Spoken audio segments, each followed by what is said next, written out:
मच्छीपासून झाले मच्छिंद्रनाथ, गोरक्ष जन्मले गौरी भस्मात, जालिंदर उत्पत्ती यज्ञ कुंडात, कानिप जन्मले गजकरणात।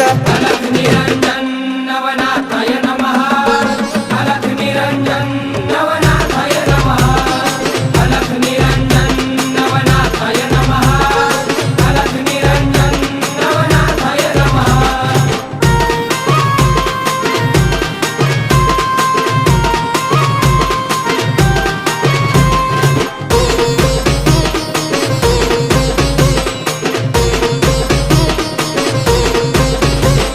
रेवतिरी जन्मले रेवणनाथ, ब्रह्माचा पुत्र चरपटीनाथ, वटवृक्ष पोटी नागेशनाथ, मीननाथ जन्मले स्त्री राज्यात।